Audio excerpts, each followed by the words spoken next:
let's talk about it. Let's change things Right. from what the status quo is. Because if we leave it at the status quo, nothing grows. So nothing changes. Exactly. So I think it's a really impactful time because people are able to do it easier now than ever before. So people are able to utilize platforms for free and get creative on their own. And it's almost better that algorithms don't kind of work like they used to, because now it opens up the barrier even more.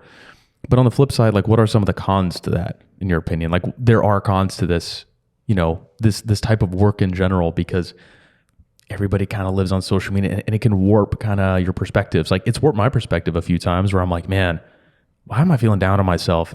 And it's not necessarily like, I'm like, oh, it's because I'm scrolling, but I'm like, it's because I'm seeing people that are doing really, really well. But the average person isn't like necessarily like going above and beyond every day. And I shouldn't compare myself to the people that are like probably showing their best self only, unfortunately.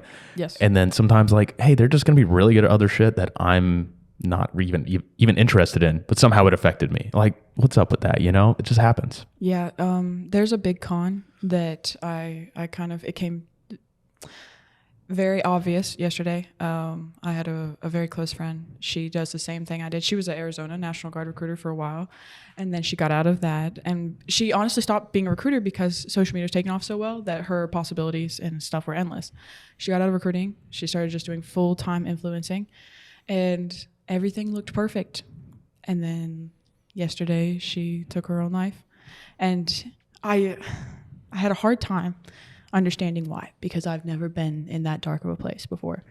And it turns out that there's people like that are so focused on the happy, the joyful, the cheerful, that when the darkness comes, they're not ready for it. And they can't take it. And that's heartbreaking in itself, because social media, all we see is the good.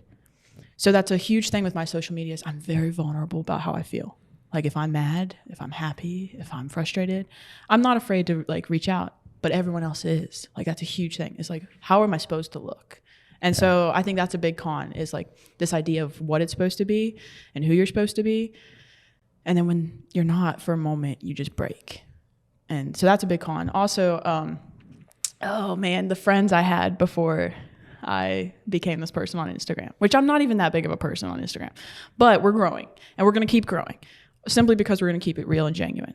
But the friends I had before social media were really close, amazing friends of mine. But the minute I started taking off, they like little things would pop up, and they fell away from my life.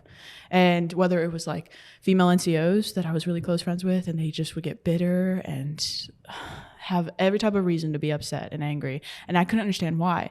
And it turned out because they couldn't be the same type of person that I was, but they wanted the same type of stuff. And so like, that's a con, is like your real friends become very prevalent, and then the not so real friends become very obvious too. Another con, my third, I would say most important con, is just like when you're exhausted and you have all these people, especially with like coaching I've gotten into and stuff, that are relying on you, that want to talk to you every day and those type of things. And some days you just want to turn your phone off. But social media has become such a big part of your career. It's like, you've got to step past your point of comfortable. I'm comfortable, and do what you need to do with these people. So anyways.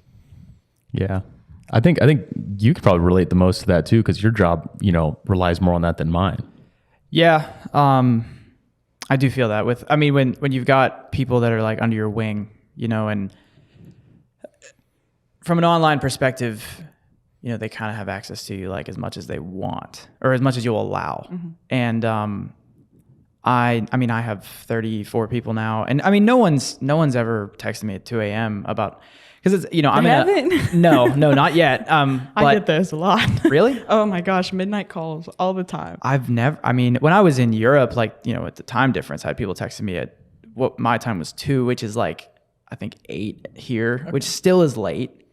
And I'm in a group with other online coaches, like it's kind of like a mentorship thing. And, the big thing we talk about is just, setting boundaries and being strict about them, which I'm still not good at.